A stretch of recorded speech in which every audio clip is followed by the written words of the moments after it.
Booth সভাপতি থেকে পর্যায়ক্রমে এবার দায়িত্ব পেলেন প্রদেশ সভাপতির। তার যোগ্য নেতৃত্বের মাধ্যমেই ২৮-এর বিধানসভা নির্বাচনের লক্ষ্যে কাজ শুরু করবে ত্রিপুরা প্রদেশ বিজেপি। শুক্রবার বিজেপি প্রদেশ কার্যালয়ে প্রদেশ সভাপতি হিসেবে বিধায়ক অভিষেক দেব রায়ের দায়িত্ব গ্রহণের পর এই প্রতিক্রিয়া দিয়েছেন মুখ্যমন্ত্রী ডাক্তার মানিক সাহা।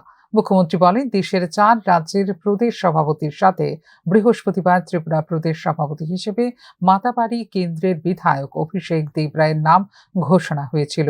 পরম্পরাগতভাবেই বিজেপিতে একটি নির্দিষ্ট সময় পরে দলীয় সভাপতি পরিবর্তন হয়।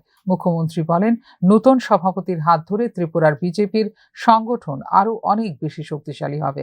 আগামী দিনে দলের বিভিন্ন মোর্চাগুলিতে নতুন কমিটি গঠন করে ২৮-এর বিধানসভা নির্বাচনকে সামনে রেখে দল নতুনভাবে কাজ করবে বলে মুখ্যমন্ত্রী জানিয়েছেন।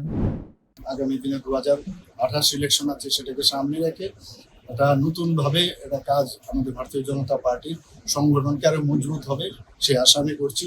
আর বিশেষ করে আমাদের যিনি নতুন ত্রিপুরা প্রদেশের সভাপতি হয়েছেন অভিষেক দেব রায়, অত্যন্ত মানে ওনার ফার্স্ট লাইফ আমরা যদি দেখি, বুথ প্রেসিডেন্ট থেকে উনি কাকরাবনের বুথ প্রেসিডেন্ট ছিলেন, সেখান থেকে আজকে ডিস্ট্রিক্ট প্রেসিডেন্ট হয়েছেন, তারপর আজকে স্টেট প্রেসিডেন্ট হয়েছেন।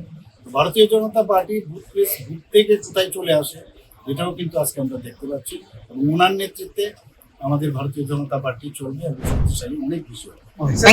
প্রসঙ্গত, এদিন দলীয় কার্যালয়ে আনুষ্ঠানিকভাবে নতুন সভাপতিকে দায়িত্বভার তুলে দেন প্রাক্তন সভাপতি সাংসদ রাজীব ভট্টাচার্য। আনুষ্ঠানিকভাবে সভাপতির দায়িত্বভার পরিবর্তনের অনুষ্ঠানে দলের বিভিন্ন স্তরের কর্মকর্তারাও উপস্থিত ছিলেন। ফিরো রিপোর্ট, নিউজ নাও।